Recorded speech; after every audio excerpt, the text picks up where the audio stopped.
Hello and welcome to this exploring session of David and Bathsabe, the second half. We've done the first half of this play by George Peele.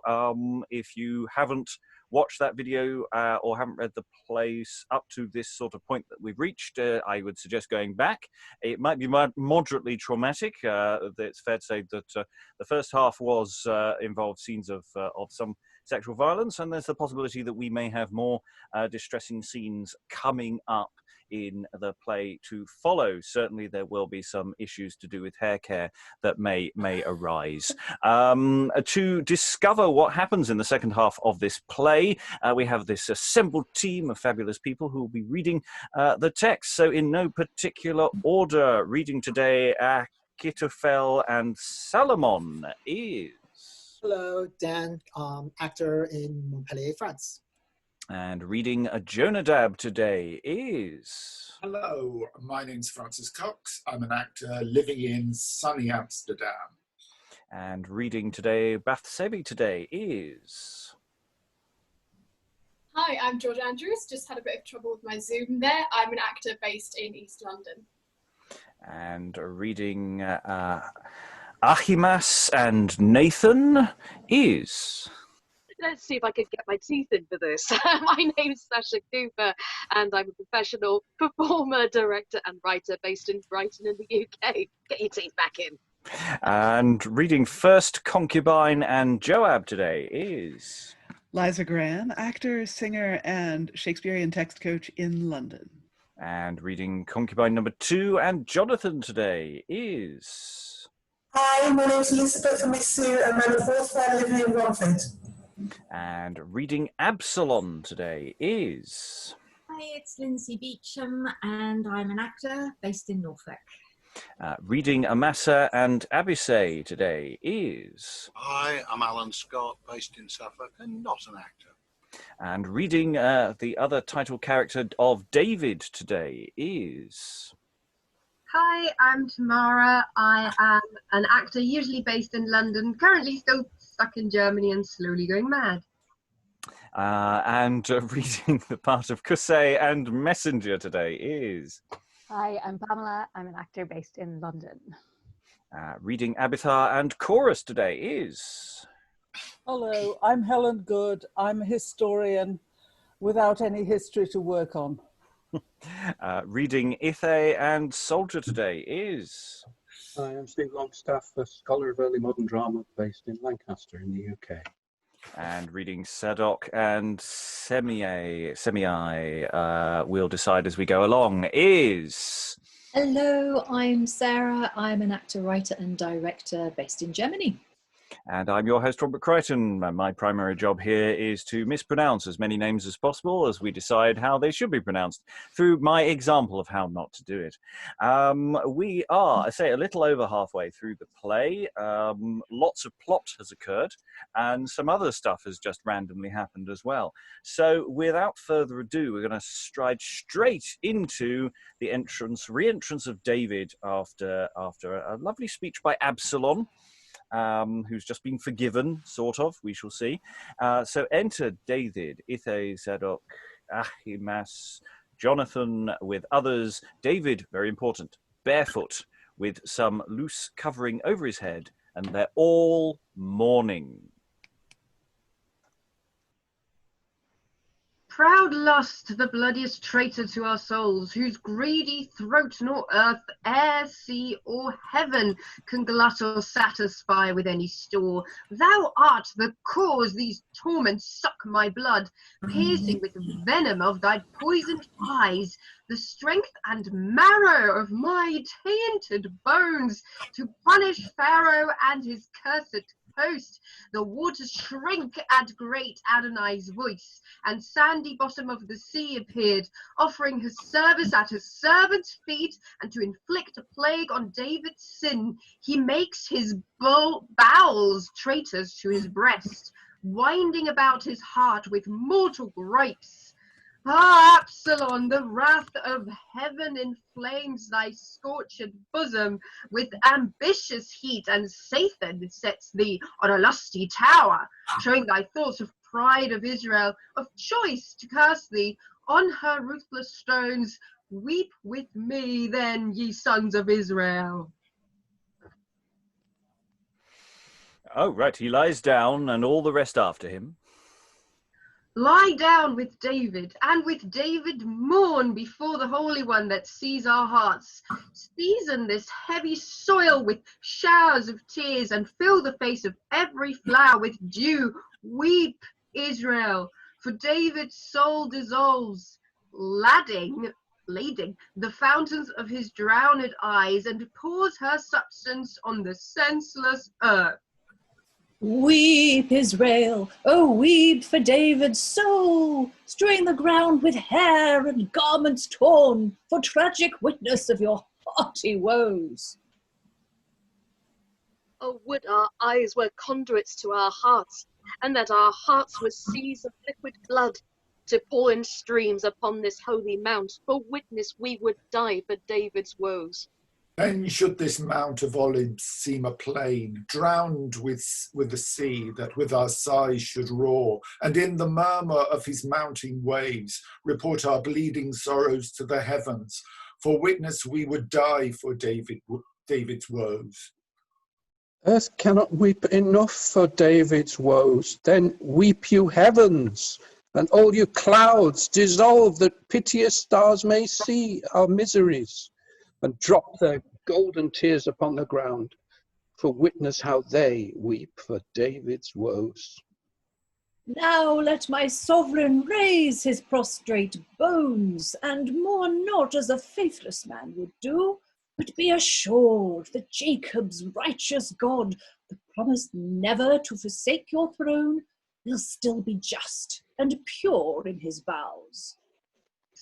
Sadoc, high priest, preserver of the ark, whose secret virtue keeps the chosen crown, I know my God is spotless in his vows, and that these hairs shall greet my grave in peace. But that my son should wrong his tender soul and fight against his father's happiness turns all my hopes into despair of him, and that despair feeds all my veins with grief. Think of it, David, as a fatal plague which grief preserveth but preventeth not. Turn thy drooping eyes upon the troops that of affection to thy worthiness do swarm about the person of the king. Cherish their valours and their zealous loves with pleasant looks and sweet encouragement. Methinks the voice of Ithay fills mine ears. Let not the voice of Ithay loathe thine ears, whose heart would balm thy bosom with his tears. But wherefore goest thou to the wars with us? Thou art a stranger here in Israel, and son to Achish, mighty king of Gath. Therefore return, and with thy father stay. Thou camest but yesterday, and should I now let thee partake these troubles here with us? Keep both thyself and all thy soldiers safe. Let me abide the hazards of these arms, and God requite the friendship thou hast showed. As sure as Israel's God gives David life, what place or peril shall contain the king, the same will Ithay share in life and death. Then, gentle Ithay, be thou still with us, a joy to David and a grace to Israel. Go, Sadoc, now, and bear the ark of God into the great Jerusalem again. If I find favour in his gracious eyes, then will he lay his hand upon my heart yet once again before I visit death, giving it strength and virtue to mine eyes, to taste the comforts and behold the form of his fair ark and holy tabernacle. And if he say my wonted love is worn, and I have no delight in David now, here lie I armed with an humble heart, to embrace the pains that anger shall impose, and kiss the sword my lord shall kill me with. Then Sadoc, take Ahimass thy son, with Jonathan's son to Abiathar, and in these fields will I repose myself, till they return from you some certain news. Thy servants will with joy obey the king, and hope to cheer his heart with happy news. And exit Sadoc, Ahimass, and Jonathan. Now, that it be no grief unto the king, let me for good inform his majesty that with unkind and graceless Absolon, Achitophel, your ancient counsellor, directs the state of this rebellion. Then doth it aim with danger at my crown. O thou that hold'st his raging bloody bound within the circle of the silver moon that girds earth's centre with his watery scarf, limit the counsel of Achitophel, no bounds extending to my soul's distress, but turn his wisdom into foolishness. And enter Cusay with his coat turned and head covered. Happiness and honour to my lord the king. What happiness or honour may betide his state that toils in my extremities? Oh, let my gracious sovereign cease these griefs, unless he wish his servant Cusay's death, whose life depends upon my lord's relief. Then let my presence with my sighs perfume the pleasant closet of my sovereign's soul. No, Cusay, no, thy presence unto me will be a burthen, since I tender thee, and cannot break thy sigh for David's sake. But if thou turn to fair Jerusalem, and say to Absolon, as thou hast been a trusty friend unto his father's seat, so thou wilt be to him, and call him king. Achitophel's counsel may be brought to naught. Then having Sadoc and Abiathar, all three may learn the secrets of my son, sending the message by Ahimass and friendly Jonathan, who both are there. Then rise, referring the success to heaven. Cusay, I rise, though with unwieldy bones I carry arms against my Absolon. Yes, and we could say that this scene, as they all exit there, is almost revenge of the names. There's an awful lot of names being thrown out at us. I mean, the opening of the scene is quite straightforward in the sense it's, I've just written my notes, the desperately precise analytical comment of David is sad. But it's all demonstration as well, this scene. It's this big performative demonstration of sadness. And we're introduced to Ithay, who I don't think we've met before. I don't think he was in the first half, who seems to have popped in and wants to be in his gang, as it were. That's the best cultural reference to be quoting from. But yes, thoughts about what's going on in this scene and this the political machinations that ensue. Anyone's got any immediate leaps in that they want to go for?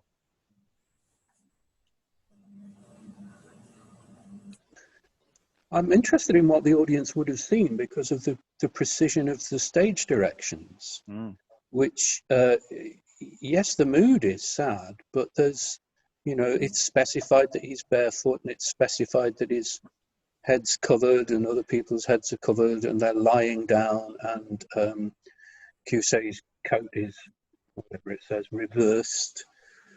And I'm wondering about the specificity there, that everybody, I guess this is biblical, isn't it? And so, there's, he's not just being sad in a generic Renaissance actor way. It's not just the passion, it's not just a kind of stock thing, because we have an insistent visual signal of I guess, the biblicalness. And so there's an extra layer of significance from the visual, perhaps. And I think it's interesting, given the way that the verse is kind of tied to specificity and the characterization is, we were talking yesterday about, oh, well, this has got to be here because Bible, that we've got a sort of visual dimension to that as well. And I'm not sure I remember from other biblical plays whether the same kind of amount of attention was given to visual signifiers, or at least, the script tells us that. We might have done for Looking Glass of London and England, which seemed very interested in the visual dimension. I mean, it suggests that David, once he's down, he stays down for the whole scene, because he says at the end he rises, and now that could be figurative rather than literal. But the how this whole thing is staged, and this conversation with this new character of Ithay and his the way he functions as well, I'm finding interesting. Everybody else feels like they're functioning within the ritual that they're all performing, whereas he's actually having a conversation with David. That's more active. Other thoughts in the room? Helen? There is another new character. We've had Nathan the prophet, but Sadoc the priest is new to us here. He's the only one that it really hurt me not to change the spelling.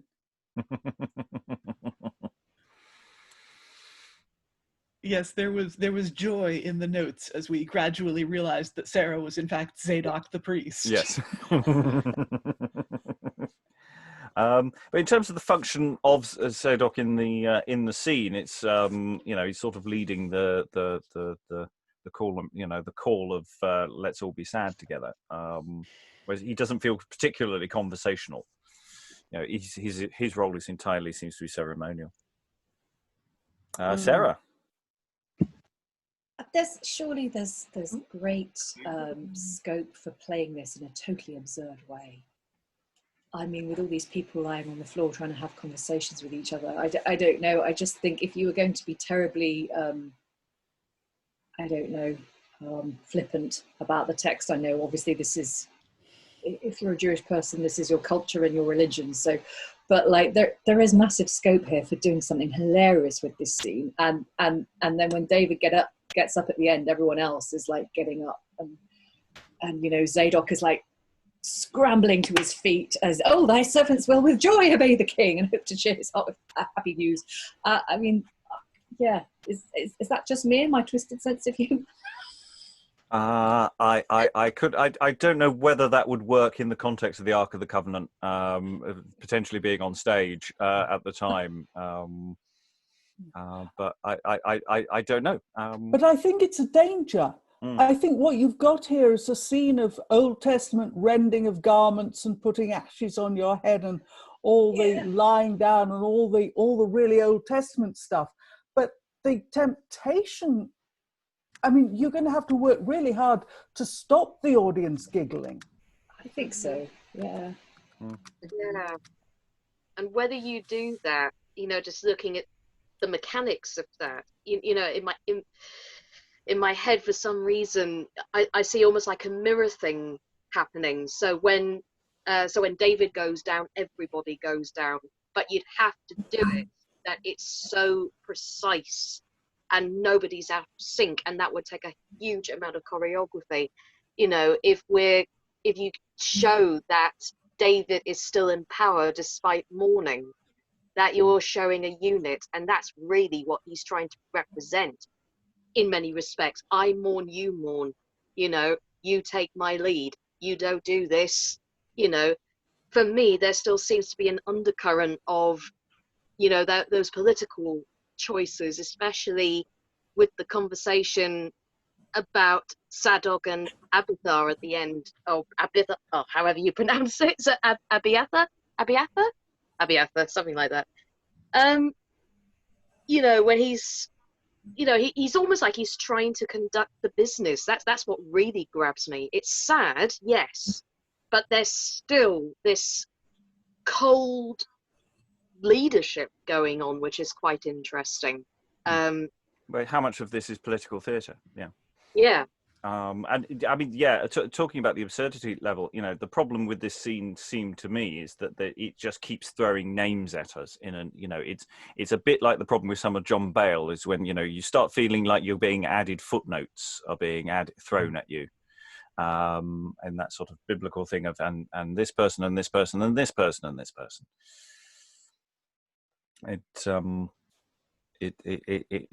It's tricky in that way. Any additional thoughts before we move forward? It's a little earlier in the session. Okay, let's move on. Let's see if we get a bit more data to be working on as to where the play is currently going. Enter Absolon, Amasa, Achitophel with the concubines of David and others in great state. Absolon is crowned. Now you that were my father's concubines, liquor to his inchaste and lustful fire, have seen his honour shaken in his house, which I possess in sight of all the world. I bring ye forth for foils to my renown, and to eclipse the glory of your king, whose life is with his honour fast enclosed within the entrails of a jetty cloud, whose dissolution shall pour down in showers the substance of his life and swelling pride. Then shall the stars light earth with rich aspects, and heaven shall burn in love with Absolon, whose beauty will suffice to chase all mists and clothe the sun's sphere with a triple fire, sooner than his clear eyes faint or be offended with a lowering day. Thy father's honour graceless, Absolon, and ours thus beaten with thy violent arms, will cry for vengeance to the host of heaven, whose power is ever aimed against the proud, and will dart plagues at thy aspiring head for doing this disgrace to David's throne. To David's throne, to David's holy throne, whose sceptre angels guard with swords of fire, and sit as eagles on his conquering fist, ready to prey upon his enemies. Then think not thou the captain of his foes. Wert thou much swifter than Ithay was, that could outpace the nimble-footed roe, to escape the fury of their thumping beaks, or dreadful scope of their commanding wings? Let not my lord, the king of Israel, be angry with a silly woman's threats, but with the pleasure he hath erst enjoyed, turn them into their cabinets again, till David's conquest be their overthrow. Into your bowers, ye daughters of disdain, gotten by fury of unbridled lust, and wash your couches with your mourning tears. Grief that David's kingdom is decayed. No, Absalom, his kingdom is enchained, fast to the finger of great Jacob's God, which will not lose it for a rebel's love. And they exit. If I might give advice unto the king, these concubines should bury their taunts with blood. Amasa, no, but let thy martial sword empty the pains of David's armed men, and let these foolish women scape our hands to recompense the shame they have sustained. First Absalom was by the trumpet sound proclaimed through Hebron, king of Israel, and now is set in fair Jerusalem with complete state and glory of a crown. 50 fair footmen, footmen by my chariot run, and to the air whose rupture rings my fame, where'er I ride, they offer reverence. Why should not Absalom, that in his face carries the final purpose of his God, that is, to work him grace in Israel, endeavor to achieve with all his strength the state that most may satisfy his joy, keeping his statutes and his covenants pure? His thunder is entangled in my hair, and with my beauty is his lightning quenched. I am the man he made to glory in, when by the errors of my father's sin, he lost the path that led into the land, wherewith our chosen ancestors were blessed. Enter Cusay. Long may the beauteous king of Israel live, to whom the people do by thousands swarm. What meaneth Cusay so to greet his foe? In this the love thou showedst to David's soul, to whose assistance thou hast vowed thy life. Why leavest thou him in this extremity? Because the Lord and Israel choseth thee, and as before I served thy father's turn, with counsel acceptable in his sight, so likewise will I now obey his son. Then welcome, Cusay, to King Absolon, and now, my lords and loving counsellors, I think it time to exercise our arms against forsaken David and his host. Give counsel first, my good Achitophel, what times and orders we may best observe for prosperous manage of these high exploits. Let me choose out 12,000 valiant men, and while the night hides with her sable mists the close endeavors cunning soldiers use, I will assault thy discontented fire.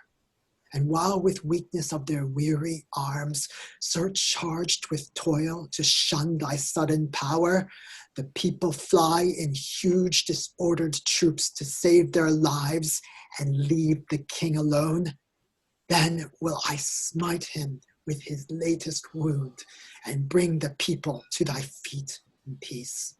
Well hath Achitophel given his advice, yet let us hear what Cusay counsels us, whose great experience is well worth the ear.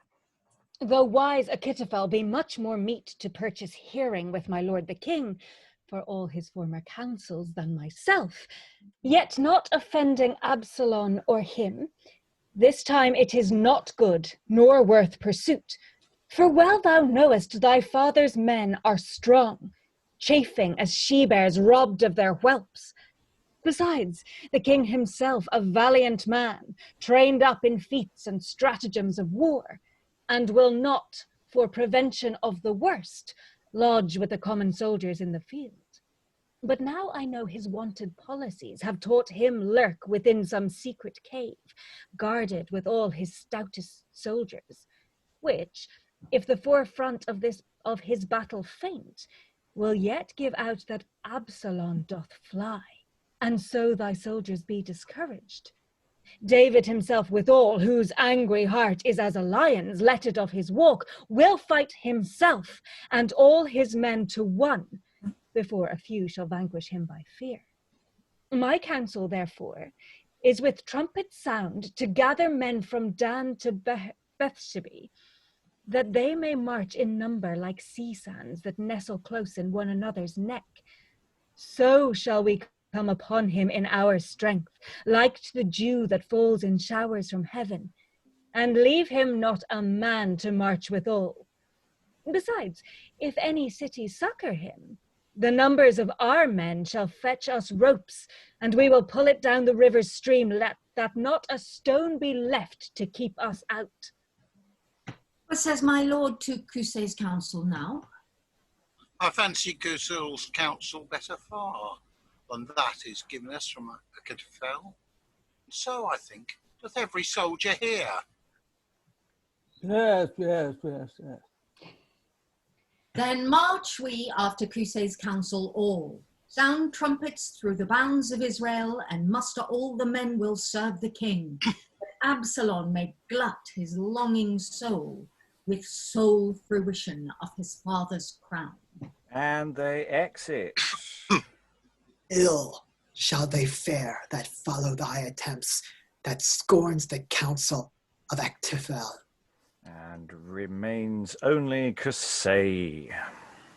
Thus hath the power of Jacob's jealous God fulfilled his servant David's drifts by me, and brought Achitophel's advice to scorn. But then enter unto him, enter Sadoc, Abiathar, Ahimass, and Jonathan. God save Lord Cusay, and direct his zeal to purchase David's conquest against his son. What secrets hast thou gleaned from Absolon? These sacred priests that bear the ark of God, Achitophel advised him in the night to let him choose 12,000 fighting men, and he would come on David at unawares, while he was weary with his violent toil. But I advised to get a greater host and gather men from Dan to Bathsabe to come upon him strongly in the fields. Then send Ahimass and Jonathan to signify these secrets to the king, and will him not to stay this night abroad, but get him over Jordan presently, lest he and all his people kiss the sword. Then go, Ahimass and Jonathan, and straight convey this message to the king. Father, we will, if Absalom's chief spies prevent not this devise and stays us here. And they exit. And we're just going to pause there because we're in a sort of sequence which is quite difficult to pause during because it's quite difficult to know whether a scene has actually ended or not. And there was a little bit moment there where I was looking at that going, the geography of people who are sort of on different sides who somehow just happen to be wander just down the corridor and go, oh yeah, the thing over there, it's quite odd. So I think decisions need to be made as to precisely how this comes across. But yeah, Cusay seems to be doing some spy stuff. I don't know. Absolon. Okay, let's just start with Absolon. The opening of the scene. Yeah. What do we like Absolon? He's a modest gentleman. He thinks a lot of himself. Well, he's got the hair for it. Yeah, he has. Oh, he's got fabulous hair. He's got fabulous hair. He's an Adonis, apparently. Oh God, yeah. Nobody would listen to him if if he didn't have those locks. Wow, what a guy. No, I think in sorry, Rob, I was just going to say, I think in part one I was casting the President of the United States as David, and I think in part two I might cast Boris Johnson as Absolon. Oh, that's going to create an image later on. Okay, I'm. Well, I've no spoilers. We'll get to it. Yeah, that whole opening sequence with the concubine. There's something. The concubines. There's something really, really odd about that and what's going on there. Any thoughts about that opening? They're remarkably loyal, the concubines, to David, considering the pickle they're in. Yes, and it's worth noting that Absolon isn't portrayed as unambiguously bad. This is the guy who avenged Tamar. And when someone suggests that he just kill the concubines, he says, no, let them escape. He's not even going to keep them prisoner. He's going to let them go. It almost feels like he started off as someone with genuine good intentions and saw David get carried away with power and tried to do the right thing, avenging Tamar, and then as it's gone on in taking up an opposition position to David, he has been invested with the same problematic power. I don't know the biblical relevance of Absolon, but in this it just seems like he sort of started going the same way. Power corrupts. Absolute power corrupting, absolutely. But we still have. Oh, sorry. Go on. No. I say too much. Dude, I say too much. Just go, we Liza. have yet to see Absolon. He's rebelling, and by early modern standards, rebellion is bad, especially against your father, who you're bound to obey. But we have yet to see him be quite as immoral as David was, and David still hasn't been called to a proper accounting for that. His kid died, and he was a little bit sad, but he's still a terrible person. So Helen. Yeah, I see this slightly differently. I see that the counselors, the evil counselors, are quite pivotal here. Everybody's telling him, 1, he should be king, 2, he can be king, and 3, is it not passing brave to be a king? If you see what I mean. I mean, Achitophel is quite an unpleasant piece of work. I mean, certainly his suggestion. I don't quite know the significance of turn them into their cabinets again, in terms of what they actually mean by that. But he's not very nice. He ends up obviously with a terrible enemy in Cusay. Must be an aside. A cabinet is a small room. Yeah, in other words, no like thy place, woman. Yeah. So it's just a way for to modern ears that sounds just much more sinister. I'm just pointing out the way it sounds. Well, I mean, who knows what an early modern English person imagined a harem situation to be? To me, it just rouses echoes of IKEA. I tried to say it as sinisterly as possible because it sounded pretty bad. Yeah, it's that whole thing of know thy place, woman. Stop interfering. That I think I think, and also if we're talking about the harem situation, depending on what rank these women would be, it was only the favourite, in quote, concubines who got their own private rooms. The rest were actually shoved in this big communal space, if I remember the historical elements correctly. But yeah, it really is screaming, oh yeah, shut up, woman, know thy place. Yeah, go back in your little box. Yeah, I mean, that's the thing. The way it reads to a modern ear is very get into your box. Yeah. I was just trying to note the distinction between how it would read then and how it might read now. Cusay, any thoughts about him? He convinces Absolon pretty quickly, you know, that he's now loyal to him, which I think, you know, is Absolon a bit of a himbo, I was going to say? Very possibly. Yeah, I like that. Yeah. Naive. Yeah. Naive, perhaps. New to the king game. Yeah. He needs to be much more, you know, careful about these things. But from the very first scene, Cusay has been morally reprehensible. Yeah.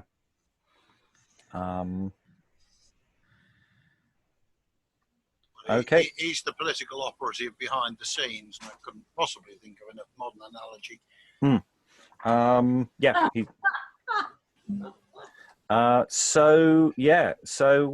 He's made, and obviously he's made an enemy of Achitophel, who's pretty unpleasant anyway. And he then sort of nips down the corridor and has a chat with Sadoc, etc.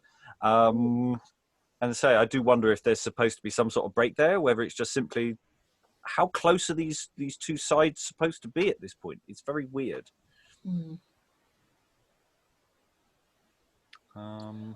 Yeah, I think there's got to be some sort of break. I think Cusay has actually got to go off and then come on again, meeting Sadoc and co. Yeah. Definitely. It feels like that, doesn't it? It just feels like we just don't have something just to break it up there. And there's still more stuff that isn't necessarily indicated as being broken up to come as we continue. As someone who was in the scene that we've just finished, no, he wasn't actually. No, this effectively seems to be an end of scene because we're open now with a scene with Semei, or however we want to pronounce that, coming up. Any additional thoughts before we move on? No. Okay, let's go on with Semei. Solus. The man of Israel that hath ruled as king, or rather as the tyrant of the land, bolstering his hateful head upon the throne that God unworthily hath blessed him with, shall now, I hope, lay it as low as hell and be deposed from his detested chair. Oh, that my bosom could by nature bear a sea of poison, to be poured upon his cursed head that sacred balm hath graced and consecrated King of Israel. Or would my breath were made the smoke of hell, infected with the sighs of damned souls, or with the reeking of that serpent's gorge that feeds on adders, toads, and venomous roots, that as I opened my revenging lips to curse the shepherd for his tyranny, my words might cast rank poison to his pores, and make his swollen, rankling sinews crack, like to the combat blows that break the clouds when Jove's stout champions fight with fire. See where he cometh, that my soul abhors. I have prepared my pocket full of stones to cast at him, mingled with earth and dust, which, bursting with disdain, I greet him with. Enter David, Joab, Abisay, Ithay, and others. Come forth, thou murderer and wicked man! The Lord hath brought upon thy cursed head the guiltless blood of Saul and all his sons, whose royal throne thy baseness hath usurped. And to revenge it deeply on thy soul, the Lord hath given the kingdom to thy son, And he shall wreak the traitorous wrongs of Saul, even as thy sin hath still importuned heaven, so shall the murders and adultery be punished in the sight of Israel, as thou deserved with blood, with death, and hell. Hence, murderer, hence! And he throws stones and earth at him.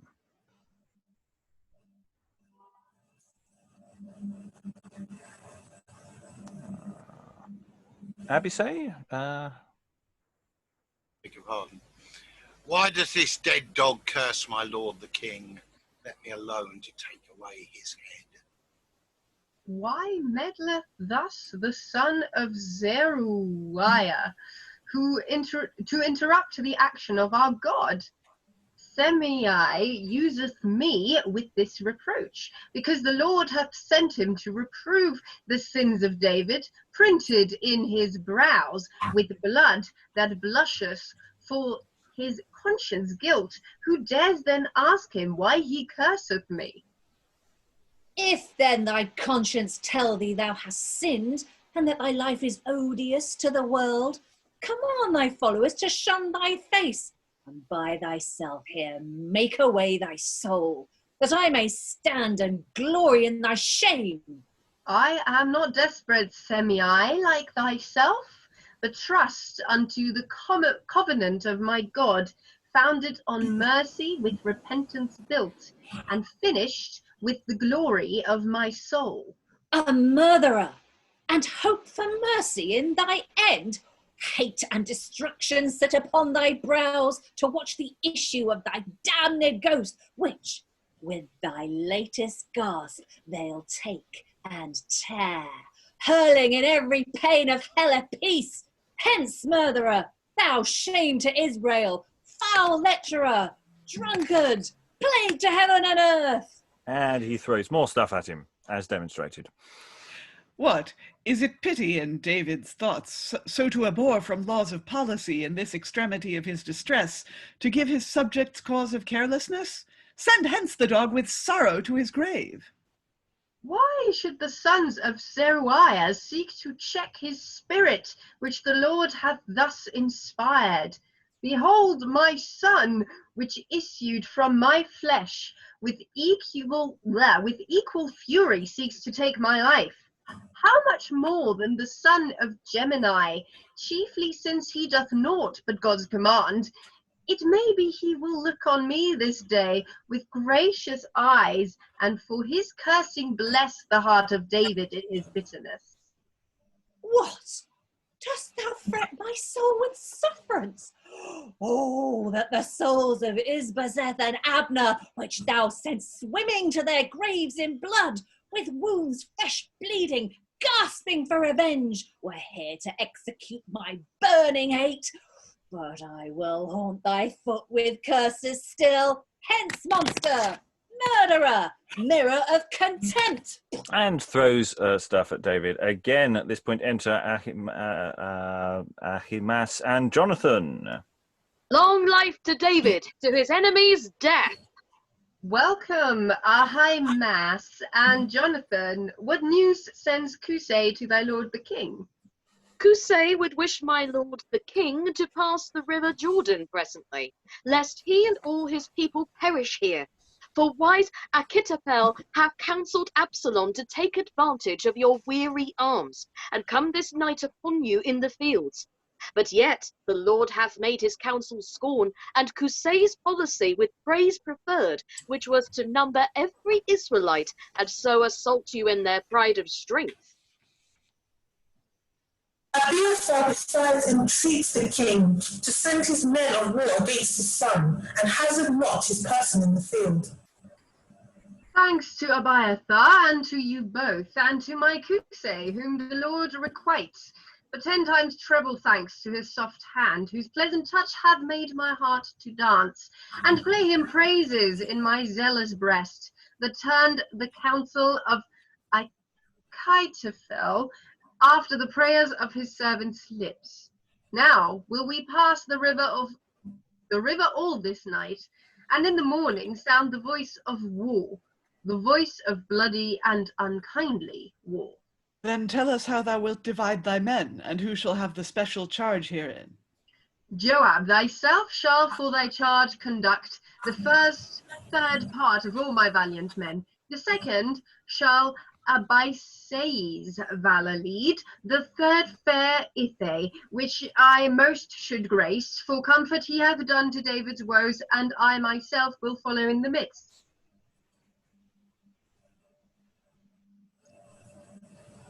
Stephen? You're muted, Stephen. David, for though we should fly 10,000 of us, we're not half so much esteemed with David's enemies as himself. Thy people loving thee deny thee this. What seems them best, then that will David do. But now, my lords and captains, hear his voice, that never yet pierced piteous heaven in vain. Then let it not slip lightly through your ears. For my sake, spare the young man Absolon. Joab, thyself didst once use friendly words to reconcile my heart incensed to him. If then thy love be to thy kinsman sound, and thou wilt prove a perfect Israelite, friend him with deeds, and touch no hair of him. Not that fair hair with which the wanton winds delight to play, and loves to make it curl, wherein the nightingales would build their nests, and make sweet bowers in every golden tress, to sing their lover every night to sleep. Oh, spoil not Joab, Jove's fair ornaments, which he hath sent to solace a David's soul. The best ye see, my lords, are swift to sin. To sin our feet are washed with milk of rose, and dried again with coals of lightning. O Lord, thou seest the proudest sin's poor slave, and with his bridle pulsed him to the grave. For my sake, then, spare lovely Absolon. We will, my lord, for thy sake, favour him. And the scene ends, or is it a scene, or is it two scenes? Because what happened to the stone-throwing person halfway through the scene? Unless Ahimass comes in and says, "Long life to David, to his enemies death," which I think would be a bit too comic. We do seem to have reached a sort of weird area of structural instability in the way that the scenes are here, that there seems to either be a rearrangement issue or there's bits missing and stuff just seems to be randomly happening. The narrative is moving forward, but it doesn't quite have impetus to it, if that makes sense. So let's start with stone throwing person. I'm trying to figure out what his purpose is in the drama, except to just say you're a bad man. It's not just that. Yeah, it's not just that he's a bad man. That he's showing forbearance. Maybe he's and throughout both these sort of scenes, if we call them two scenes, you've got David also saying, "Let's not kill Absolon." Yeah. So maybe thematically this is one scene. It's just that he's just quietly bundled off. I see many hands. Sarah first. As I was reading it and it just kept building and building and building, I was reminded strongly of, do you remember the crone in Buttercup's dream, in The Princess Bride? Who she has the dream and she's marrying Humperdinck, and there's the crone comes out and she's, "Boo, boo, your true love lives and you marry another, boo, rubbish." It's not Rebecca. Yes. It reminded me of her so much. I mean, again, you'd have to be, I mean, obviously, yes, if you were casting a serious actor, I'm sure it would be fine, but it's a very thin line between serious and total absurdity. I mean, it's interesting. Again, we've got another of these prophet-y figures who's coming in and doing something at David. This is the third time this has happened, at least. Alan? Yeah, and the thought had occurred to me that you could almost say that this is a reprise of Nathan. It's another prophet-type figure whose role is to try and drag David back somewhere near the straight and narrow, this time in using slightly more physical means. Lynsey? I was reminded during the opening soliloquy of this person of sort of witchcraft and spells and that kind of thing. Some of that language there, you know, I don't wish to incur the quack, but there was some familiar language there, and it also made me wonder. It does specify rocks and earth that he throws, but whether they had things like sort of I don't know what you call them, but they're like, you know, those sort of fireworks that you throw and they kind of squibs. Yeah. Oh yeah. Sort of reminded me of that a little bit. I mean, you know, played with intent, this could actually be a really quite powerful bit of, you know, semi-magic in that sense, you know, even if it's sort of more folk magic than actual effectual magic, but in the sense of unnerving the king. I mean, before we went online, there was a great mention of Lynsey Duncan, and I think she, wasn't it in Rome where she kills herself, she sacrifices herself at one point, and it's in front of the person she hates, and kill. It's just, okay, this scene doesn't quite go that far, but there's something about actually the person in a lower status trying to do something. It's either that or it's a bit like throwing a custard pie at Rupert Murdoch. You know, it's it might be more pathetic. Helen? There's an enormous amount of prehistory in it, though, because it's all, his grievance against the king is not what he's up to now, but what he did before, his action against Saul. And he's equating Absalom's rebellion with David's rebellion against Saul. And he's saying, as David succeeded against Saul, so Absalom is going to succeed against David. So, and I mean, these stories would have been extremely familiar to the audience. Yeah, Stephen? Just sort of apropos the prophets, because I don't know anything about biblical drama, I was struck by the bridges this builds to plays about King John, for example. King John has his own trouble with prophets, you know, executes somebody who's making prophecies against him. And if the audience are going to see both of these two things at the same time, I think it sheds a different light on the huge amount of kind of prophecies or people who claim to be or are prophetic voices in plays on medieval British English history. Yeah, Dan? Just want to add to the comments by Helen and Steve that, yeah, I would love to read this alongside Looking Glass for London. Sadly, there's a number of plays that are listed in Henslowe's diary, like about Nebuchadnezzar, Job, that are now lost plays. But I absolutely agree. Audiences are certainly familiar with these characters by now because they're being constantly in rep by admirals' men and whatnot at this probably the same theatre as well. We are starting to accumulate a reasonably good selection of these, you know, post-mystery play, Old Testament material. That, you know, okay, we don't have a lot, but there are other materials out there, and doing a compare and contrast later on would be really, I think, really good with some of this. Just to note at the end, so obviously David then has a power meeting with his peeps. And just makes explicitly clear to everyone, nobody's to touch the wonderful head of hair. Not one hair on the head of Absolon, okay, people? You've got one job. Just in case you haven't noticed, he has awesome hair. He has awesome hair, of which that element of the speech is just fabulous. I just love that. Yeah, a bit about the wanton winds delight to play and loves to make it curl. Just gonna bring that up. And the nightingales built their nests. Making their nests, yeah. We're in Disney territory here. And the great thing, and the great thing is that, yeah, vanity is one of Absalom's sins, and he talks about his own beauty in fiery terms. And nobody calls him on it because it's totally fair. God did create him with extraordinary beauty and amazing hair, and why shouldn't he glorify it? And also, he should be king because of his hair. It's just Birds make their nest in it. Yeah, I was thinking that. Yeah, it does address a question of tone for David, really, doesn't it? Francis, were you saying something? Oh, no.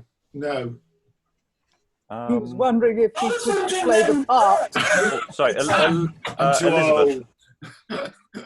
I was wondering where we were a lot of the time, because before yesterday it didn't seem to matter where the action was taking place, but today it seems a bit confusing as to where exactly are these events happening, and the events that they're talking about happening, and the conversations being held, where are they being held as well?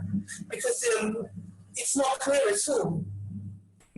Yeah, it's not just that sense of geography. Where are the battle lines? Are there battle lines? We're not getting any place names at all. We're getting lots of names of people, so many names of people that it is getting a. It's the kind of thing the audience might switch off on some of that detail. So we've got to be careful with that. Alan. Yeah, just a thought that the lack of scene divisions and statements of locus. I think makes this far more difficult to work it round. That's maybe an exercise, if it would move forward towards a production, that would need to be filled in. This is currently feeling like a text that needs a dramaturg to do a little bit of tender loving care on. It's sort of, that's my feeling. Nothing extensive, but to really root out the some of the flow of the narrative and understand what's going on. There are certainly sections that read as though something has been cut or something has been scrambled. That may be just my initial reading of it, but I do think there are some lacunas. Yeah. Anyway, possibly cut by the Master of Revels for taking God's name in vain or something. Well, who knows? Who knows? Who knows why? Maybe it was just those bits were crap. I'm always open for the longer version is who's ever watched the director's cut and really gone, yeah, that was better than the other. Sorry, Lynsey. I don't know if I'm being slightly over reading into the text, and I don't know if this was discussed yesterday after I had to drop off, but I was getting a slight kind of homoerotic Cusay vibe from David as well in that last scene, and I just wasn't sure if that was something that had been discussed or talked about. It hasn't so far, but this is David who famously had that very, very close friendship and comradeship with Jonathan, which historically has meant a great deal to many, many gay men who read the Bible. We need to move forward because the action is happening, and we may rattle through the next couple of scenes, though I may pause in the middle of one. So enter Achitophel with a halter. Now hath Achitophel ordered his house and taken leave of every pleasure there. Hereon depends Achitophel's delights, and in this circle must his life be closed. The wise Achitophel, whose counsel proved ever as sound for fortunate success, as if men ask the oracle of God, is now used like the fool of Israel.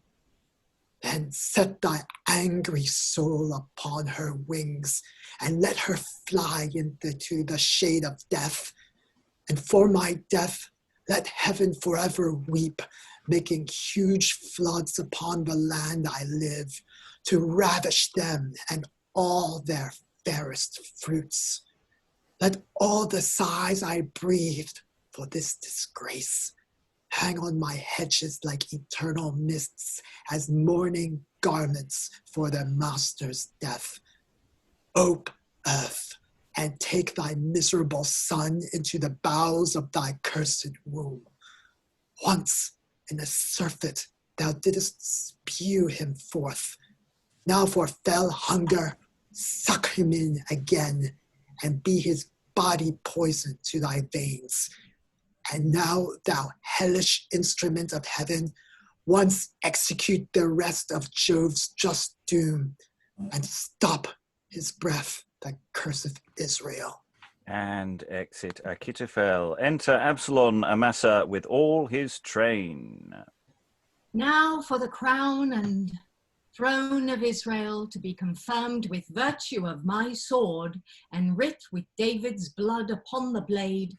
Now Jove let forth the golden firmament and look on him with all thy fiery eyes, which thou hast made to give their glory's light, to show thou lovest the virtue of thy hand. Let fall a wreath of stars upon my head, whose influence may govern Israel with state exceeding all her other kings.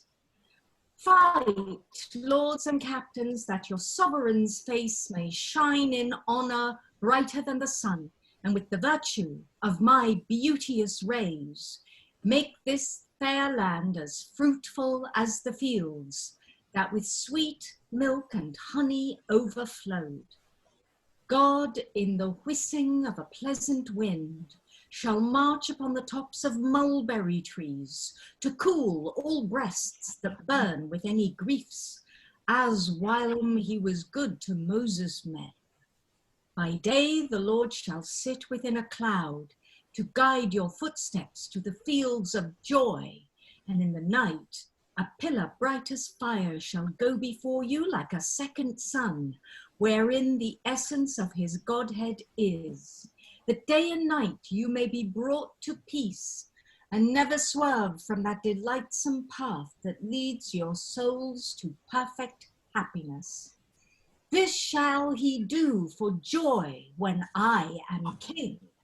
Then fight, brave captains, that these joys may fly into your bosoms with sweet victory. And then the battle happens. We get a very truncated account of the battle, but then we get my favourite stage direction. And then Absolon hangs by the hair. And I'm just going to pause very briefly to read, potentially connected to this particular show in Henslow's diary. They do pay for poles and workmanship to hang Absolon. So some kind of device. How? God only knows how this was done. So Absolon hanging by the hair. Absolon continues speaking while hanging. What angry angel sitting in these shades hath laid his cruel hands upon my hair, and holds my body thus twixt heaven and earth? Hath Absolon no soldier near his hand that may untwine me this unpleasant curl, or wound this tree that ravisheth his lord? O God, behold the glory of thy hand, and choicest fruit of nature's workmanship. Hang like a rotten branch upon this tree, fit for the axe and ready for the fire. Since thou withholdst all ordinary help to loose my body from this bond of death, O let my beauty fill these senseless plants with sense and power to loose me from this plague, and work some wonder to prevent his death, whose life thou madest a special miracle. Enter Joab with another soldier. My lord, I saw the young Prince Absolon hang by the hair upon a shady oak, could by no means get himself unloosed. Why slewest thou not the wicked Absolon, that rebel to his father and to heaven, that so I might have given thee for thy pains 10 silver sickles and a golden waist? Not for 1,000 sickles would I slay the son of David. His father charged, nor thou, Abisay, nor the son of Gath should touch with stroke of deadly violence. The charge was given in hearing of us all, and had I done it, then I know thyself, before thou wouldst abide the king's rebuke, would have accused me as a man of death. I must not now stand trifling here with thee. Help, Joab, help, oh help thy Absolon. Let not thy angry thoughts be laid in blood of him that sometimes nourished thee and softened thy sweet heart with friendly love. Oh, give me once again my father's sight, my dearest father and my princely sovereign, that shedding tears of blood before his face, the ground may witness and the heavens record my last submission, sound and full of ruth. Rebel to nature, hate to heaven and earth, shall I give help to him that thirsts the soul of his dear father and my sovereign lord? Now see, the Lord hath tangled in a tree the health and glory of thy stubborn heart, and made thy pride curbed with a senseless plant.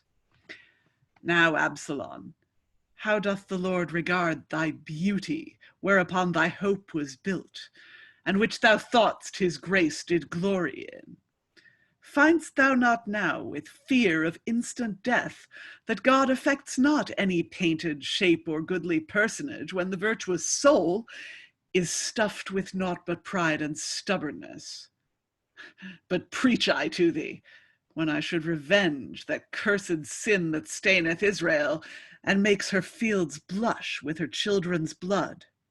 Take that, as part of thy deserved plague, which worthily no torment can inflict. Oh, Joab, Joab, cruel, ruthless Joab, herewith thou woundst thy kingly sovereign's heart, whose heavenly temper hates his children's blood, and will be sick, I know, for Absolon. O my dear father, that thy melting eyes might pierce this thicket to behold thy son, thy dearest son, gorged with a mortal dart. Yet, Joab, pity me. Pity my father, Joab. Pity his soul's distress that mourns my life and will be dead, I know, to hear my death. If he were so remorseful of thy state, why sent he me against thee with the sword? All Joab means to pleasure thee withal is to dispatch thee quickly of thy pain. Hold, Absolon. Joab's pity is in this. In this, proud Absolon, is Joab's love. And he goes out, probably having stabbed him several times during that speech, though we haven't got specific stage directions as to when those occurs, but I think Liza marked them very, very well. Absalom, still alive. Such love, such pity, Israel's God send thee, and for his love to David pity me. Ah, my dear father, see thy bowels bleed. See death assault thy dearest Absalom. See, pity, pardon, pray for Absalom. And he presumably is in the post of expiring for enter 5 or 6 soldiers, and the next speech is the one of the soldiers, so that's going to be Stephen.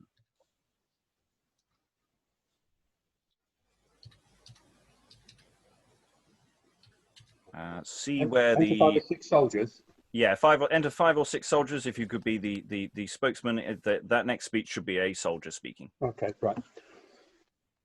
See where the rebel in his glory hangs. Where is the virtue of thy beauty, Absalom? Will any of us here now fear thy looks, or be in love with that thy golden hair, wherein was wrapped rebellion against thy sire, and cords prepared to stop thy father's breath? Our Captain Joab hath begun to us. He is an end to thee and all thy sins. Come, let us take the beauteous rebel down, and in some ditch amidst this darksome wood bury his bulk beneath a heap of stones, whose stony heart did hunt his father's death. And enter in triumph with drum and ensign Joab, Abisay, and soldiers of Absalon. Well done, tall soldiers, take the traitor down, and in this miry ditch inter his bones, covering his hateful breast with heaps of stones. This shadowy thicket of dark Ephraim shall ever lower on his cursed grave. Night ravens and owls shall ring his fatal knell, and sit exclaiming on his damned soul. There shall they heap their praise of carrion, till all his grave be clad with stinking bones, that it may loathe the sense of every man. So shall his end breed horror to his name, and to his traitorous fact, eternal shame. And they exit and end the scene. Now, they say we don't have a formal indication of when Absolon dies. The entering soldiers there, the 5 or 6 soldiers, might add additional wounds there. There's sort of a hint of an additional stab that may happen, but that's very much, I think, producer's choice as to how many wounds does poor Absolon get, and at what point does Absolon die. You know, Dude is basically a dartboard. It would be It would be interesting to know. I mean, he talks about Absolon earlier talks about gored with a mortal dart, and it would be interesting to know if it's a parallel to Saint Sebastian on stage here. If he whether he gets stabbed or whether he gets shot.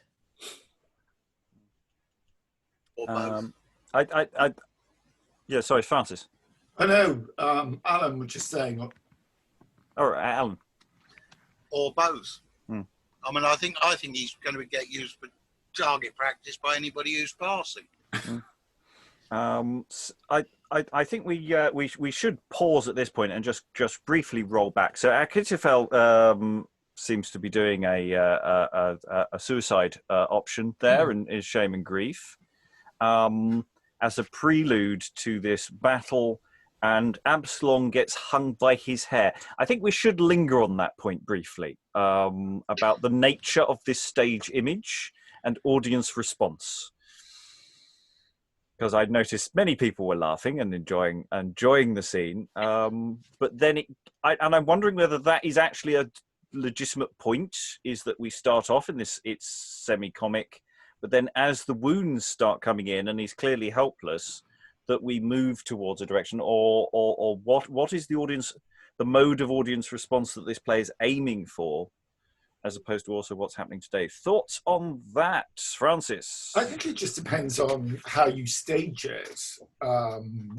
Absolon hanging there by his hair in this shady oak. It just depends on how you light it and, how pitiful he is. Do you know what I mean? This golden youth brought low. Sarah, you're muted. Oh no, Sarah seems to be frozen. In fact, so Georgia. Yesterday, but more so today, especially following the individual characters' journeys, people we've seen before, like Joab and all this. I can really imagine the kind of precise stage directions that Steve mentioned earlier, and the visuals, including the hanging by the hair. It kind of conjures for me a long form television series almost. I can imagine it either being staged in the way that He Who Shall Not Be Named history cycles are often staged, like you spend all day with little breaks in between watching this in the theatre, or actually being done as a sort of filmic series, because I can really imagine the kind of panning out to this wide view where you see him hanging there, but also then the sort of cinematic close-ups of the suffering face. The idea that it could be comic for a moment, the stage image, but then as the other characters come in, or as the actor is left there for so long, it descends almost like Game of Thrones into like, oh, this is disgusting. Like, it is comic at first, but... I think it's easier to control comedy as well on film, so that's a good one. Sascha. Yeah, I'd pull on from that, actually. There's 2 ways you can go about this. You can either, if I try and demonstrate my own hair, basically, the first thought that came into my head, hoisted by his own petard. That's the whole question. Yeah. But for some reason, if you're going down the sort of black comedy route,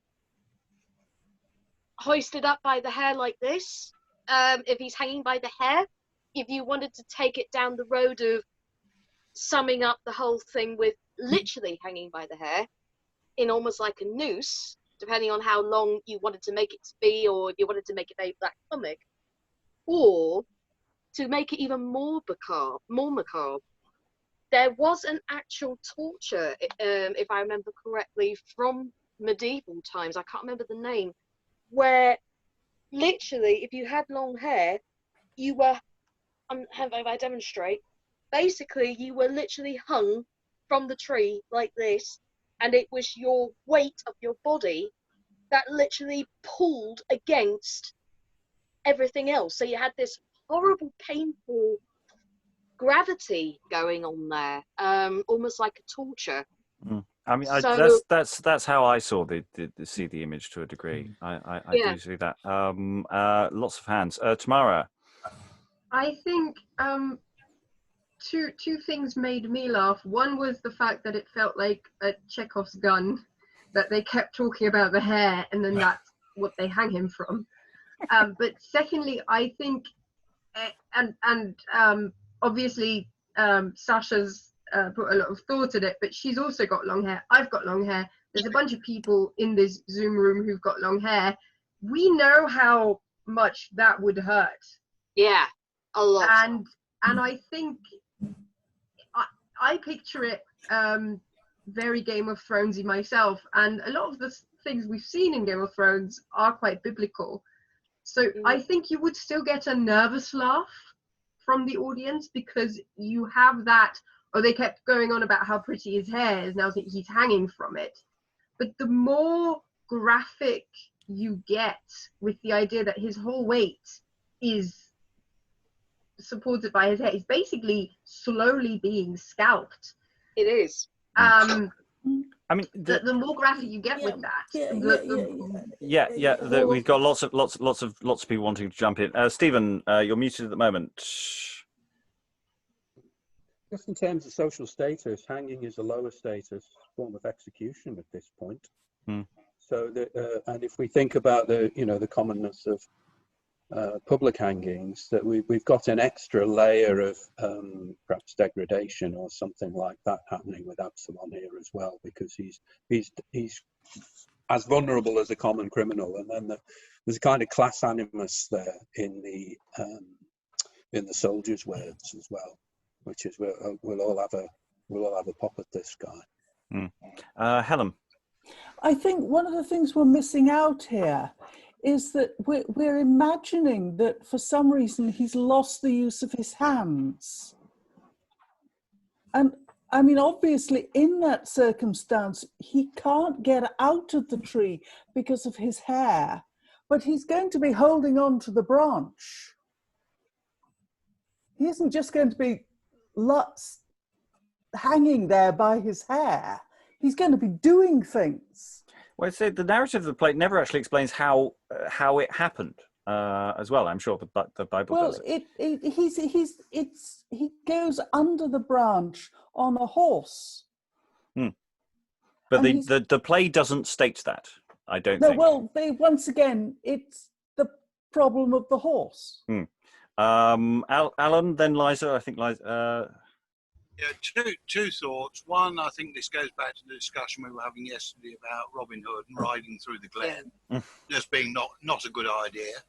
The other one that resonated with me was the line came up about the raven and the screech owl, or the raven and the owl, which turned up again in the Richard III thing that you did. Yeah. It seems to be a common trope. They're always terrifying creatures. Liza, you're muted. Just sounding a note of caution here that we in our lives can't necessarily predict how an early modern audience would have reacted to this. It was legal to, it was enforced in law that you went to Mass every Sunday. You would hear Bible readings. Whatever they believed or whatever the strength of their belief, they would hear the Bible read to them regularly. And the image of Absolon hanging by his hair is a very striking one. From the moment Absolon first comes on stage, they know this moment is coming, and they're wondering how it's going to be portrayed. So we don't know. The play's full of dramatic irony from the every time they're mentioning the hair. It's not, they really are signposting that on purpose.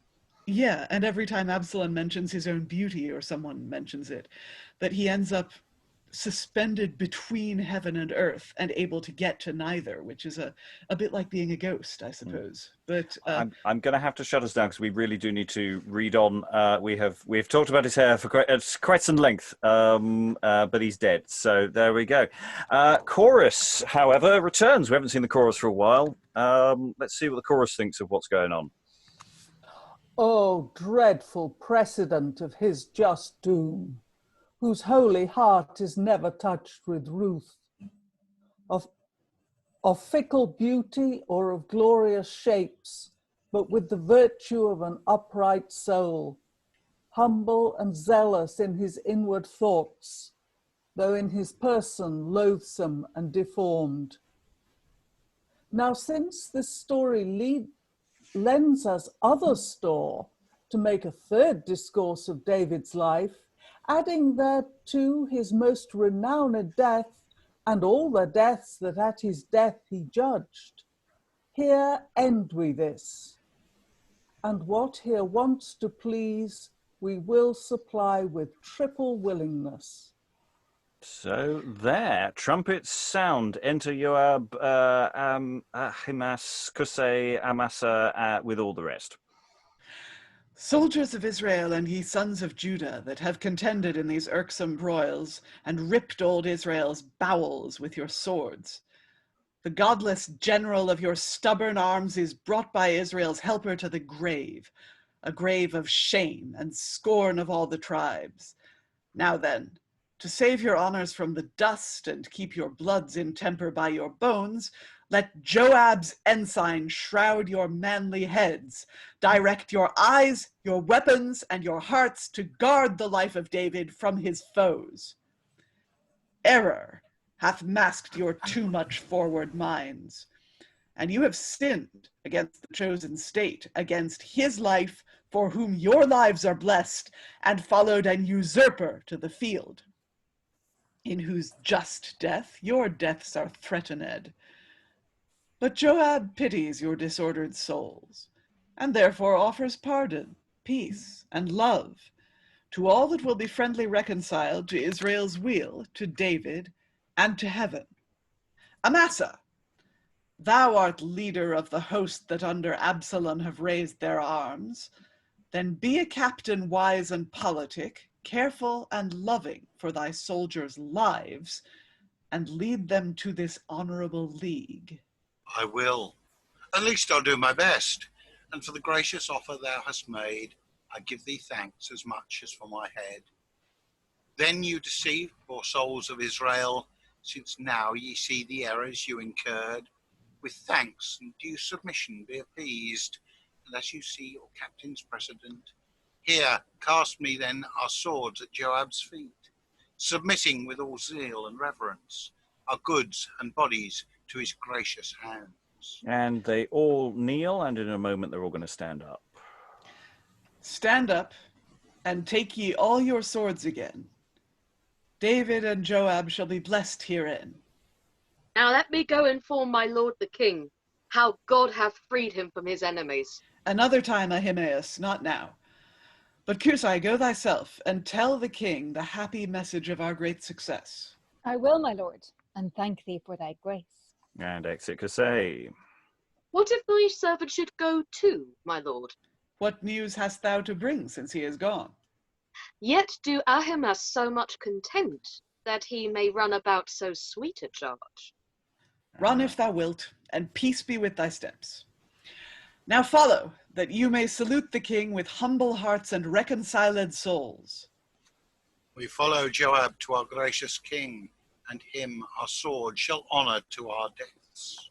So, after all that clearing up of action earlier, as it were, we move steadily on because we're going to reintroduce ourselves to the other title character, who we haven't seen at all. And I have to apologise once again to Georgia for going, "Oh, I'll Bathsabe, that'll be a big part for you to do," and then we haven't seen her for most of this session. Apologies again. So, enter David, Bathsabe, Salamon, Nathan, Adonia, and Shalibi with their train. What means, my lord, the lamp of Israel, from whose bright eyes all eyes receive their light, to dim the glory of his sweet aspects and paint his countenance with his heart's distress? Why should his thoughts retain a sad conceit, when every pleasure kneels before his throne and sues for sweet acceptance with his grace? Take but your lute, and make the mountains dance. Retrieve the sun's sphere, and restrain the clouds. Give ears to trees, make savage lions tame.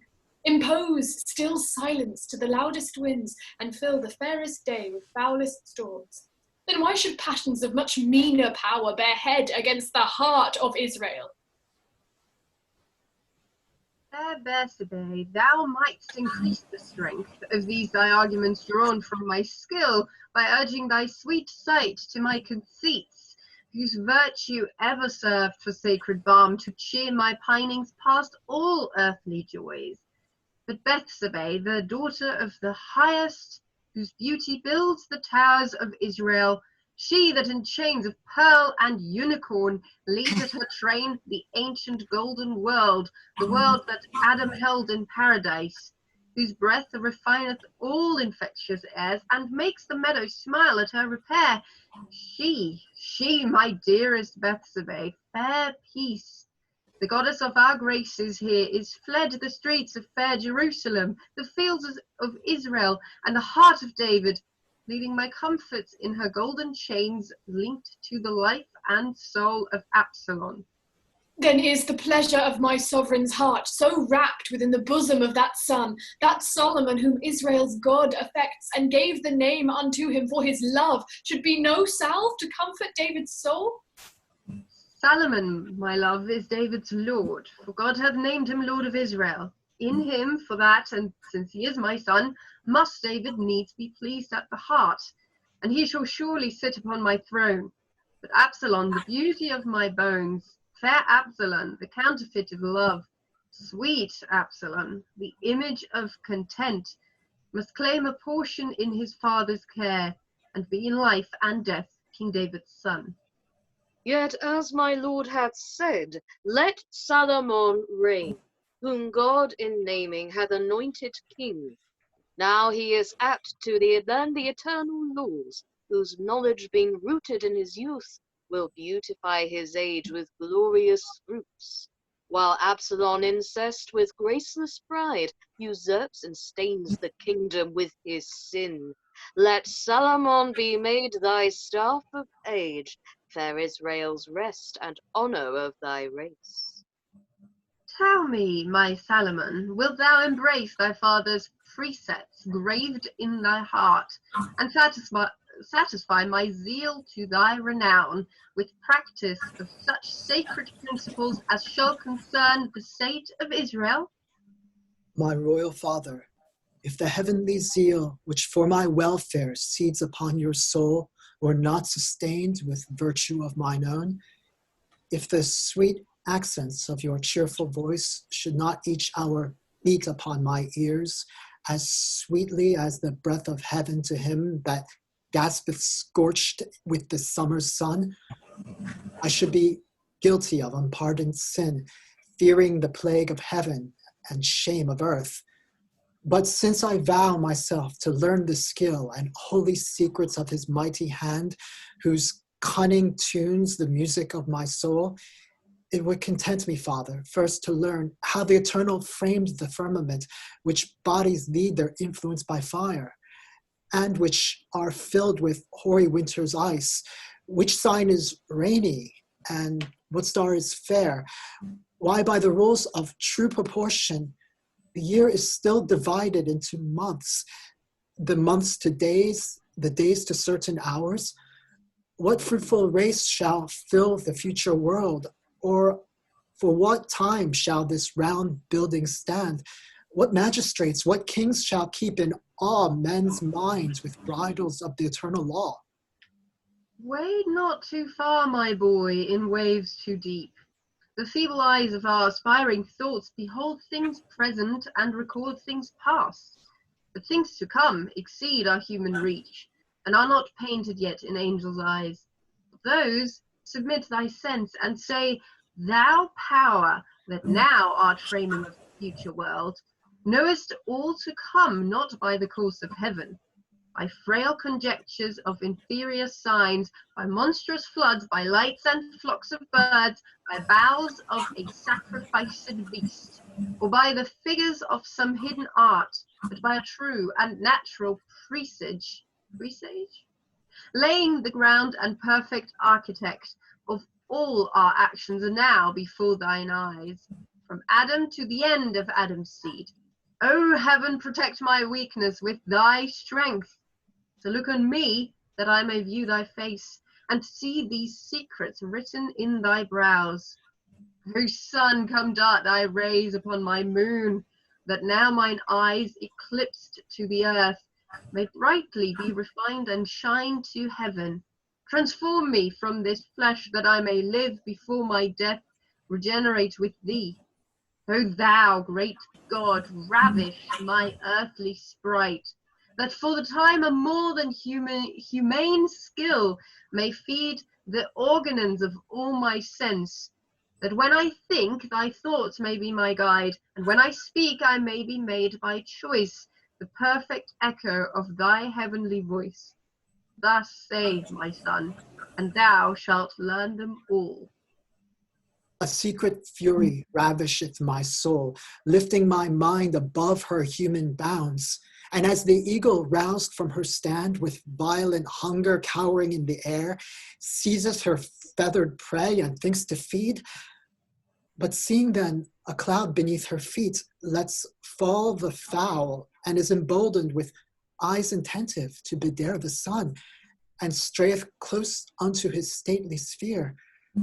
So Salamon, mounted on the burning wings of zeal divine, lets falls his mortal flood, and cheers his senses with celestial air, treads in the golden starry labyrinth, and holds his eyes fixed on Jehovah's brows.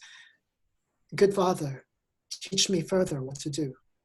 See, David, how his haughty spirit mounts even now of height to wield a diadem. Then make him promise that he may succeed, and wrest old Israel's bones from broils of war. Nathan, thou prophet, sprung from Jesse's root, I promise thee, and lovely Bathsabe, my Solomon, shall govern after me. He that hath touched thee with this righteous thought, preserve the harbour of thy thoughts in peace. And enter a messenger. My lord, thy servants of thy watch have seen one running hitherward from forth the wars. If he be come alone, he bringeth news. Another hath thy servant seen, my lord, whose running much resembles Sadoc's son. He is a good man, and good tidings brings. Enter Ahimass. Peace and content be with my lord the king, whom Israel's God hath blessed with victory. Tell me, Ahimass, lives my Absolon? I saw a troop of soldiers gathered, but know not what the tumult might import. Stand by until some other may inform the heart of David with a happy truth. Enter Cusay. Happiness and honour, happiness and honour live with David's soul, whom God hath blessed with conquest of his foes. But Cusay lives the young man Absolon. The stubborn enemies to David's peace, and all that cast their darts against his crown, fare ever like the young man Absolon. For as he rid the woods of Ephraim, which fought for thee as much as all thy men, his hair was tangled in a shady oak, and hanging there, by Joab and his men, sustained the stroke of well-deserved death. Hath Absolon sustained the stroke of death? Die, David, for the death of Absolon, and make these cursed news the bloody darts that through his bowels rip thy wretched breast. Hence, David, walk the solitary woods, and in some shade the thunders slew, and fire from heaven hath made his branches black. Sit mourning the decease of Absolon against the body of that blasted planted. 1,000 shivers break thy ivory lute, hanging thy stringless harp upon his boughs, and through the hollow sapless sounding trunk bellow the torments that perplex thy soul. There let the winds sit sighing till they burst. The tempest muffled with a cloud of pitch threatened the forest with her hellish face, and mounted fiercely on her iron wings, rend up the wretched engine by the roots that held my dearest Absolon to death. Then let them toss my broken lute to heaven, even to his hands that beats me with the strings, to show how sadly his poor shepherd sings. He goes to his pavilion and sits close a while. Die, Bathsabe, to see thy David mourn, to hear his tunes of anguish and of hell. Oh, help, my David, help thy Bathsabe, And she kneels down. whose heart is pierced with thy breathy swords and bursts with burthen of 10,000 griefs. Now sits thy sorrow sucking on my blood. Oh, that it might be poison to their powers, and that their lips might draw my bosom dry, so David's love might ease him, though she die. These violent passions come not from above. David and Bathsabe offend the highest to mourn in this immeasurable sort. Oh, Absolon, Absolon, oh my son, would God that I had died for Absolon, but he is dead, dead. Absalom is dead, and David lives to die for Absalom. He looks forth, and at the end sits close again. Enter Joab, Abisay, Ithay, and with their train. Joab?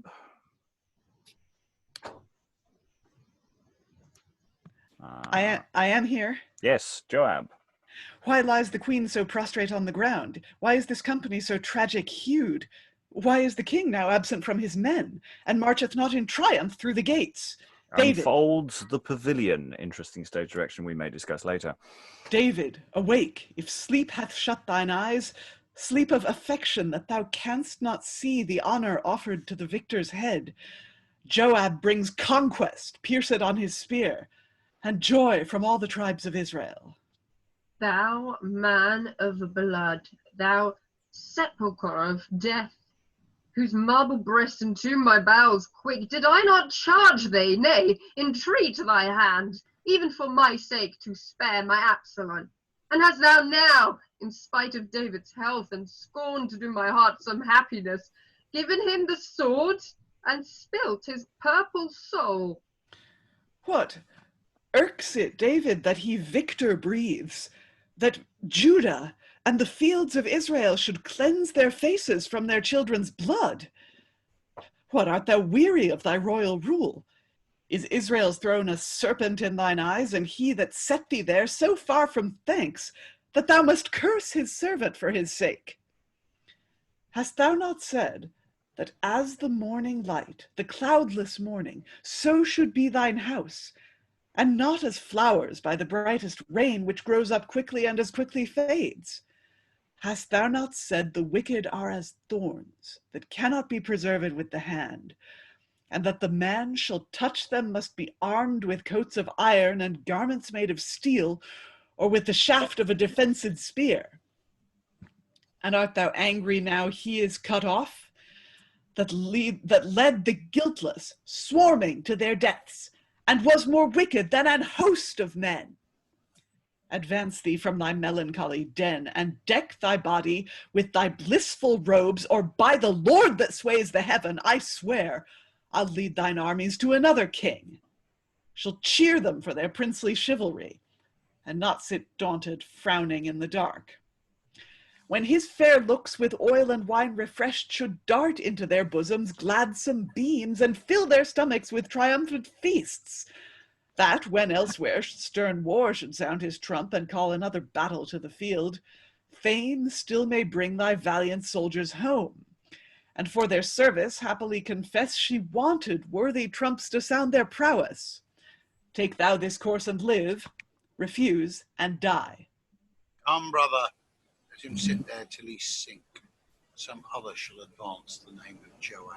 And he offers to go out.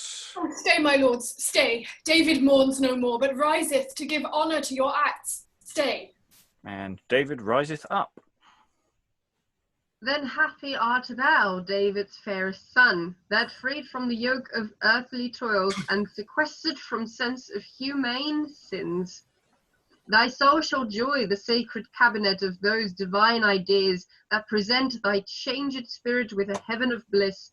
And thou art gone, thou art gone, my son. To heaven I hope my Absolon is gone. Thy soul there placed in honour of the saints or angels clad with immortality shall reap a sevenfold grace for all thy griefs. Thy eyes now, no more eyes, but shining stars, shall deck the flaming heavens with novel lamps. There shalt thou taste the drink of seraphims, and cheer thy feelings with archangels' food, thy day of rest. Thy holy Sabbath day shall be eternal, and the curtain drawn. Thou shalt behold thy sovereign face to face, with wonder knit in triple unity. Unity infinite and innumerable. Courage, brave captains, Joab's tale hath stirred, and made the suit of Israel preserved. Bravely resolved, and spoken like a king. Now may old Israel and his daughters sing. And the play ends. Yeah, I won't even leap into comment. Elizabeth, you waved thoughts. The last time I was asking the group about geography and place, and now I've lost the sense of time, because Solomon Solomon Bathsheba's son? Yes. And I feel like we've lost time somewhere because of how old Absolon was when he was killed, and how old Solomon is to be speaking his lines now. So my main question to the group is just about time, because I've lost the sense of how old Solomon is supposed to be and how old Absolon was supposed to be when he was killed. Yes, that I don't know if there's a disparity, but there's definitely a sense that a lot of time is passing throughout this whole play, and whether it all quite fits together is a good thing. I mean, it's just a very odd ending. I don't know that the play ends; it just sort of stops. It hasn't resolved. I mean, Bathsabe has turned up again. No connection with anything that happened in the first half there at all. Nothing. We have had no resolution of any of the issues raised in the first half. David's sad again. Other thoughts? Francis? I find it very confusing at the beginning of the scene with all that business with the succession of Salamon. I was sitting there thinking, well, does he know that Absolon is dead, or doesn't he? Mm. And then Ahimass comes on and says, yeah, Absalon's dead. So I thought, right, he does know. Well, now he knows. He didn't know, but now he does know. Yeah, so I found the beginning quite confusing. Mm. Especially as we had the nature of that chorus bit before we go into this last sequence as well, where what that chorus speech was doing, I found a bit odd. Pamela, I saw a hand. Yeah, it's kind of echoing what Elizabeth said, and the timing and the fact that Bathsheba has turned back up and is now married to David, but nothing has ever been said about how that happened or where it happened. So I loved yesterday's, and today I found kind of harder to follow and know what's actually going on, and I feel like there's something missing, or it just hasn't really been explained very well. I mean, going back to title page, the love of King David and fair Bathsabe with the tragedy of Absolon, and it feels very much today we've been doing the tragedy of Absolon. Yeah, and the love hasn't really been explained at all. Well, I haven't seen any evidence for any of it anywhere. Helen? I think David had an enormous number of women. Mm. I mean, what actually happens next is you have the episode of the Shumanite woman, a very dodgy lady, before David dies. I mean, there is actually more action. But he had an enormous number of children. Mm. But Solomon was chosen partly because, in fact, possibly mainly because he was Bathsheba's son. So not David's son by Bathsheba? Oh yes, definitely. Okay. Son by Bathsheba. David's second son, the first one died. Yeah. Mm. Okay. So all of the sons we've had here are all by different people. Sascha? I don't know about you, but this section where the next death's announced, it actually feels a lot more genuine shock compared to the other speeches that we've seen of David mourn and I mourn, but here it's more, what? You know, it's hard to tell whether it's a political move, but some of the text that is mentioned does tend to kind of suggest, especially at the end, when he's talking especially about what's going to happen next, you know, where the next where his son's going, where Solomon's going to take the lead on. It's almost like there's a bit of a weird backwards reversal from the earlier scenes, isn't there? I mean, like I say, Paul, we saw him, you know, almost saying, mourn with me, like a show. Here, he's not asking for show. No, there's a lot more genuine here, I think. It's his grief that he's performing rather than sort of this demonstrative thing. I mean, there's another. I mentioned the chorus that we went into this last sequence with, which I found really weird, because we have that line. Now, since this story lends us other store to make a third discourse of David's life, and I'm sort of wondering if maybe elements that there is more after this that we should have.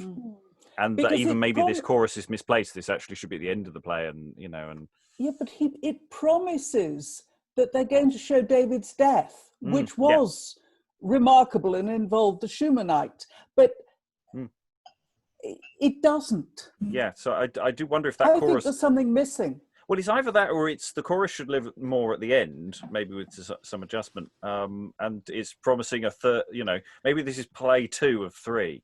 You know. I don't know, because we you know, David's just presented to us a fait accompli. He's just there. I'm just wondering whether it's the earlier material on David that we're missing.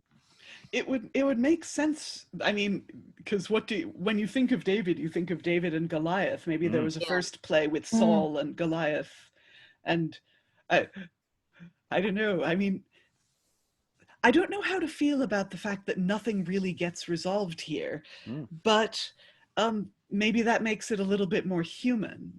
Who knows? Yeah, there is always a problem when you're trying to turn a narrative story, fairy tale kind of thing into drama, is that when you don't actually have psychological reasons for certain things happening, and then you have to try and invent them afterwards, it becomes really quite awkward and problematic, and you realize that characters sometimes do things for really, really non-existent or just universally terrible reasons. And I feel that this play sort of doesn't actually necessarily engage with that problem. It just sort of keeps presenting flashes of things, but it doesn't quite tie them all together. I suspect that's from the original design. I don't think, though there may be editorial changes here, I don't think that's necessarily fundamentally changing the issues with the play. Alan? Yeah, I'm looking again at that chorus. It's either referring to a scene or scenes that are not present in the version we've got, or a whole other play which we haven't got. My feeling is that this text would need quite a lot of intervention, as we discussed, in terms of trying to work out a timeline and locations and so on. And I'm not entirely convinced at this stage that it would be worthwhile for that effort. Oh, I wouldn't go that far. I mean, there's a lot of good stuff in here. There's a lot of problematic stuff. There's a lot of stuff. I would not differ with you, but it is very curate's egg. You know, there are some excellent bits, but there's an awful lot of confusion in between, in my view. Helen?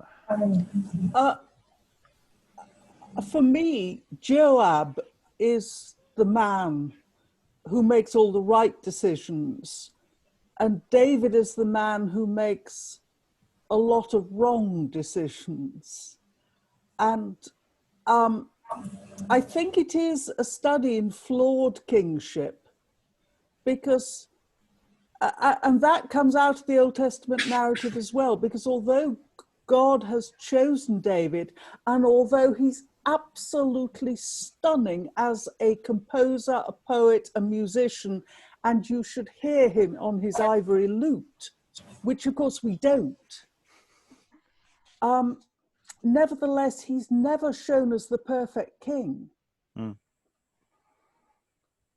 And the thing, I'm sure it's straight from the Old Testament. When he calls Joab, thou man of blood, it had all this Charles I resonance with me. So we're very much into extra time. Final thoughts from the room overall. Ideally, nothing to do with what's currently going on in the chat. You really don't want to know, ladies and gentlemen. Lynsey, do you have any final thoughts? I agree with you that it sort of seems disjointed. You think from the title and the first section that it is going to be an exploration of David and Bathsheba, and then I guess the staging excitement of Absolon and the whole Absolon section is just too appealing to resist, so it goes there. And then it kind of comes back again. It's not really held together thematically, I'm not sure, or at least it wasn't that clear to me what was holding it together thematically. And I think it's like, do people get their just desserts? Do the characters get their just desserts, either here or in the source material? So I'm not sure. I think it's full of really lovely writing. I mean, I think the writing's fantastic. But I just think, you said earlier, it needs a dramaturg, and I would wholeheartedly agree with that. Georgia, final thoughts? Yeah, I found it incredibly interesting how yesterday Helen in particular mentioned a lot about how she'd first encountered this as a feminist kind of explanation of like, don't trust men like David, or don't trust kings or men in general, and how that we can all really see it being staged from a feminist perspective, centering the women and the crimes that happen to them. And then in this half, it just kind of seemed like when Bathsheba came back, she was just like, oh, I love you now, and it was never resolved. And I found that really interesting. It sort of shifted into a more entrenched and psychologically interesting exploration of the masculine kind of conflicts of war and revenge and things. But it moved away, I thought, in the second half from what was most powerful to me. Dan, any final thoughts? It's hard for me to jump in on the second day on this one. So I hear echoes of Tamburlaine in it, reminders of Battle of Alcazar as well. I don't find it problematic that material is probably an abridged version for who knows what reason, but I didn't find that it was incoherent. I feel that, yes, there's lacunae in it, but there's a lot of things that we don't see in the text that would have been staged. For example, locations, likely title cards were used for that, and of course we don't have those anymore. So again, I would love to see this next to Looking Glass. I wish we had those lost plays, but there's 12 of them that all deal with this type of subject matter. But I think it's very interesting for me because I really don't feel like I don't know much about biblical drama at all, apart from Looking Glass. Stephen, final thought? Well, sort of following on from Dan, really, that there is an interesting intertextual moment with Dr. Faustus, I think, where Solomon says, tell me how the Eternal has framed the firmament. And this kind of long kind of list of things he wants to know about how the world is put together structurally. And David says, let's not go there. And then Solomon's next speech is, yes, I'm soaring beyond these earthly things. So either that's a shout out to Faustus, or Faustus is a shout out to this, I think. I think it's a really, really interesting moment where the same thing is played, but with completely different results. Yes, as ever, we're stuck with the Faustus dating conundrum. In fact, the dating conundrum for this, because I have a range of dates available for this play, though there may be a more fuller consensus that I will need to delve into. Helen, do you have any final thoughts? No, I think I've said my bit. Lovely. Thanks. Elizabeth, do you have any final thoughts? Yes, I think that the discussion of the group about time and place has actually helped me to reframe my ideas, that what we lack is perhaps a bit of character progression for David. in the time that passes, rather than time progression for the rest of the cast. I think the issue that stands is that David is not resolved at the end. There's still more of his story, backstory, and more of his forward story to go that we haven't touched upon in the play. So I think that's probably where the problem might lie for a dramaturg. Yeah. Liza, do you have any final thoughts? Well, just that very few people in this play are a reliable voice of moral good. I think Nathan is, and I think the concubines are, and that's pretty much about it. There's Salamon, probably played by a boy actor, you know, being young and innocent. Even Bathsabe, who is a victim of sexual coercion, sort of, she doesn't, I think she sort of silently acquiesces to the death of her husband. And Joab, whom Helen cited as right, possibly like 1066 and all that, right but repulsive. We just saw him kill Absolon in a seemingly gratuitously cruel way. But his last speech is, "You don't like me, fine, but I'm necessary. Do you want to be king? Then you have to use me." I guess more or less the message of this play.